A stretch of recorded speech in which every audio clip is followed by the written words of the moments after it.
I played through the previous two Mafia games but decided to finally get around to Mafia 3 so I could complete the trilogy. I heard a lot of different opinions on Mafia 3, like the game is too repetitive and the missions are too similar in structure, so I finally decided to make a review and see if all of this is true, and sadly, it is. The gameplay for Mafia 3 is where all the criticism stems from. Going into this, I sorta knew what to expect, as I played the previous Mafia games and I knew how those were structured. So I was expecting your typical gunfights, car chases, and melee battles, all which we got. But the one thing that was apparent right from the start was that Hangar 13 tried to make this game bigger and more ambitious than anything that came before it. Unfortunately, they kinda missed the mark a bit.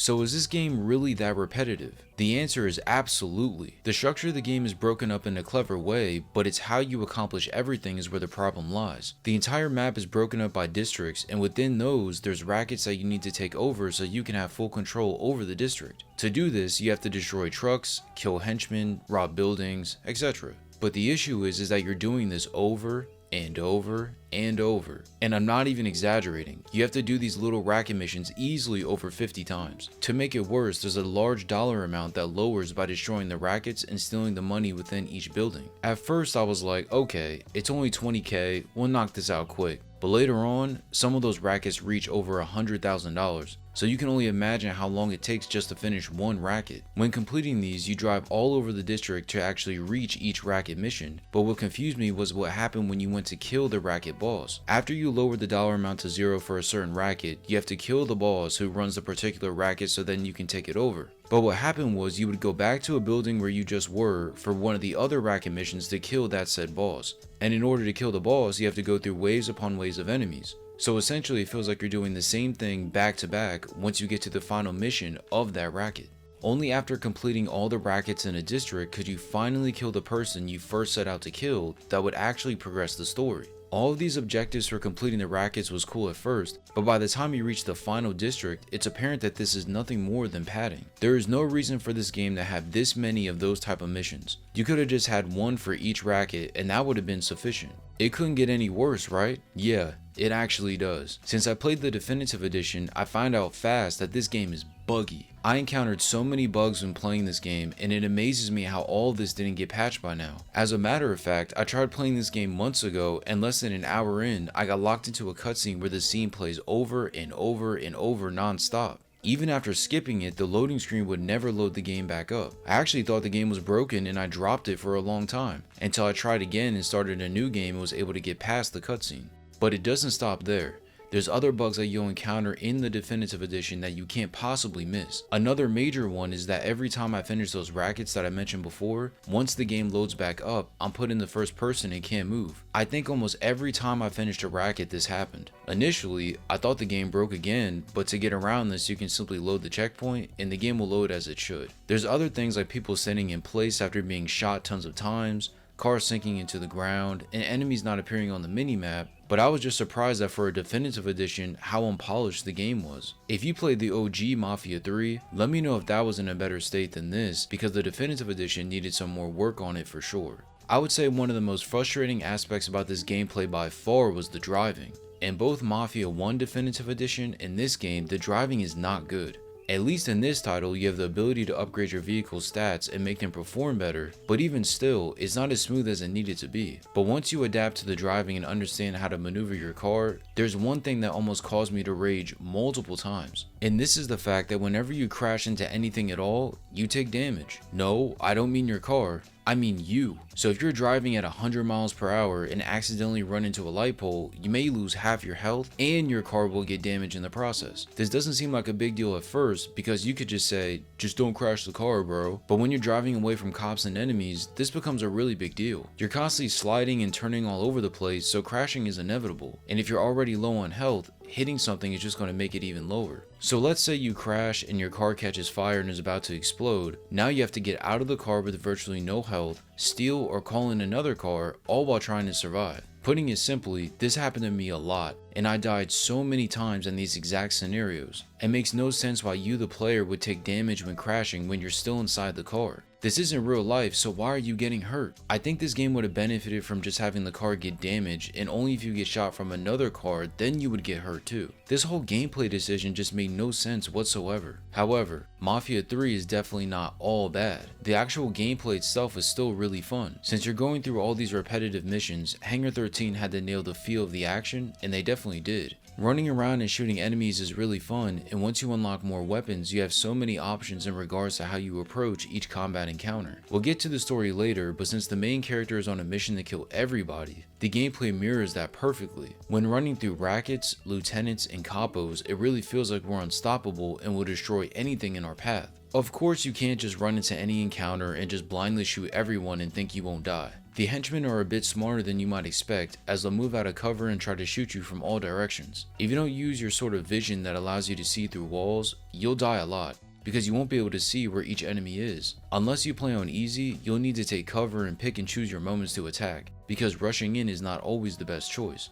This brings me to one of the coolest mechanics in the game, your associates. These partners of yours help you on your journey, and it's up to you to assign rackets and districts to each of them. Upon doing so, they provide you with different benefits depending on the associate. For example, one of them is a woman named Cassandra, and she can provide you with a guy with a truck who will drive to you and allow you to change your loadout, refill your ammo, and access other upgrades or modifications. If you wanted more armor, more health packs, vehicle upgrades, Lincoln upgrades, it can all be done from this vehicle. So if you really enjoy what she provides, you may want to assign more of the rackets to her instead of the others. I liked how all the associates offer valuable services, which make the choice of assigning rackets and districts that much harder. Even with the overabundance of rackets, there's only so many of them to go around between the 3 associates. So if you want to keep everybody happy, you better choose wisely. Unfortunately, this game lacks creativity in some areas. After everything we discussed so far, with you completing the racket missions and then using your associates to help you along the way, you would think that killing the capos that will give you control of the district would be really memorable, right? Well, it is, but it isn't. When going through the mission to finally cross someone off your hit list, you will play through some events that have you doing the same things you always do: shoot, rob, kill. Rinse and repeat. The devs try to spice things up by having these take place in different areas, but even still, it's repetitive. I will give them credit though. The way we kill each of these people are really gruesome, and it feels like all the stuff we did up to that point actually paid off. But just going through the missions themselves, you could tell that there wasn't much depth to them. To have the culminating mission for that district be semi-repetitive when everything to get there was already tedious was disappointing to say the least. When it comes to the gameplay, that's really it. You're running around killing everything in sight throughout the racket missions, killing lieutenants and capos, and then assigning districts. There's some variance in regards to the associates and their benefits, the weapons you choose, and the type of rackets, but other than that, it's a lot of the same. The story for Mafia 3 is on par with the other 2 games and does a great job of telling a plot with lots of conflict and loss. You play as Lincoln Clay, a Vietnam War vet who just returned home and seeks to slowly put his life back together after the war. Soon after, you meet his adopted family, which consists of his brother Ellis and his father Sammy. When they start running into financial trouble, Lincoln decides to help them by settling their money issues with the Don, Sal Marcano. Some events later is where the story really begins. At first, it seems like Lincoln is just some big guy who might be the strong, silent type that we've seen in countless games, but as you get further into the story, you'll see that he has a lot more depth. Even more, you understand why he makes certain decisions and goes down a certain path. I thought the supporting characters were just as good, as there's another war veteran and a priest that make up Lincoln's small circle of trusted allies. John Donovan, the war vet, provides Lincoln with all the intel he needs on Marcano's associates, making it easier to take down the rackets. On the other hand, Father James, the priest, has been by Lincoln's side for years, and tries to help him remember the good he's done and keep him on the straight and narrow. In between main story missions, the game will play cutscenes with Donovan and Father James, which do an excellent job at depicting the difference in how they think and view the world. You can tell how the events in Vietnam affected Donovan by how he lacks compassion and empathy for Marcano, his associates, and the US Senate. He constantly refers to the war and what he went through during it, justifying the actions that he takes in the future. Show me what else you managed to dig up. You got it. 2 of the city's finest scumbags. Meanwhile, Father James adds context to the events going on during 1968 and gives insight into how he feels about the actions Lincoln takes as you progress throughout the story. All of these take place after the story in an interview, but the interview is spliced up and segmented throughout the plot. I thought it was sad to see Father James be so positive and happy at the start, but slowly lose hope in not only Lincoln, but humanity as things progress. Personally, I enjoyed his clips more than Donovan because it made it easy to convey what was going on during that time. It's like he thrust you right into New Bordeaux and all the conflict that was happening in that time period. Once I was done with seminary, Bishop Jenkins sent me to St. Michelle's Home for Colored Boys. That orphanage was a pile of shit from the day I got there till the day I left. Speaking of conflict, the best thing this game does is its portrayal of life down south during the late 1960s. Since New Bordeaux is based off Louisiana, and it's the 60s, and you're a large black man, you can only imagine how much racist encounters there was going to be. It's actually insane the amount of slurs and hate that is shown to Lincoln, not just by his enemies, but by normal citizens too. Anytime you enter a store or building, you're getting called something. This shop's whites only, boy. There were establishments where you couldn't enter just because you were black, with the shop owner threatening to throw you out if you continued forward. There's racial groups that you encounter, and all the people in high power make it known that they do not respect or accept people of color. You can only imagine how good it felt to kill these racist people and make them pay for their crimes. The racism in this game is accurately depicted and serves as a stark reminder of what our society was and how far we've come since then. Adding on to that, I liked how worldwide events were interwoven throughout the story too, like the assassinations of Martin Luther King and Robert Kennedy are told during the plot, only adding more realism to New Bordeaux and placing you further into the 60s. It just made everything feel seamless and more connected. The story for Mafia 3 is really simple and predictable, but its immersion and internal conflict between characters is what makes it worth playing through. The setting and tone for Mafia 3 is done better than the previous two games and serves as the pillars which hold the story together. Outside of the main story missions, there's some side activities that you can do to occupy your time. The first that I decided to try were the races, but of course, the game decided to bug out on these too, so I never got to try them. However, what's cool is that you can customize your cars by going to garages located all across the map. Here you can modify a whole bunch of different aspects of your vehicle. From color to exhaust to wheels, you can truly craft a car that matches your version of Lincoln Clay. All of it costs money to buy, but most of it isn't expensive, and I found myself getting a lot of upgrades in just one repair.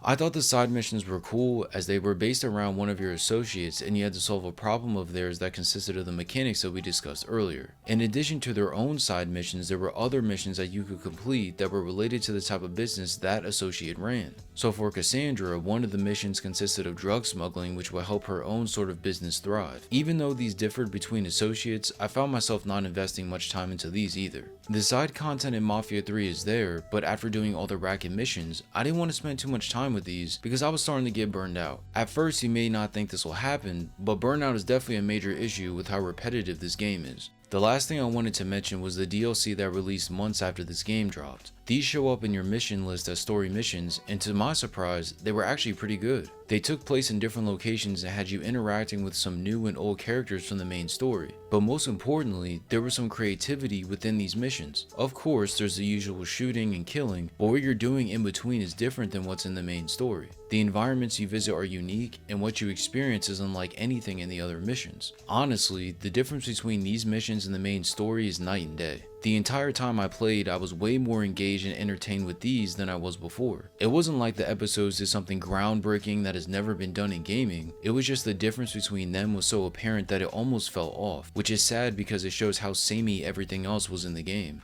The length of this content justifies the money spent too, because these will take you some time to get through. There's plenty of combat and new mechanics that will keep you interested and have you wanting to finish them. But after finishing the DLC, I was wondering, why didn't the devs make the main story this much fun? Where was this level of creativity during the main missions? The fact that they changed things up during these episodes showed that they are more than capable of doing so, they just didn't. To me it made no sense, but it is what it is, I guess. Regardless, if you're going to play this game for the first time, I would recommend getting the DLCs, because they are definitely worth playing through. Overall, Mafia 3 is a game that could have been so much better. The gameplay is fun, but extremely repetitive, while the story does a great job at immersing you in the 1960s. When you look at it as a whole, I don't think Mafia 3 is as bad as people make it out to be. Yes, it's obvious where the flaws are within the game's structure, but let's not act like the core gameplay for this still isn't fun. For those reasons, I'm going to give this game a 7. If it wasn't for the repetitiveness, I would have scored this a lot higher, but for the simple fact that the DLC was so much better than the main story and was a lot more diverse, it left me with a sour taste in my mouth in regards to how I felt once I was finished with the game. Hopefully in the next Mafia game, the devs take the best elements of all 3 games and combine them to make the best Mafia title in the series. What did you think of Mafia 3? Did you enjoy this more than Mafia 1 or 2? Let me know in the comment section below, and if you enjoyed this review, check out one of my other reviews right here.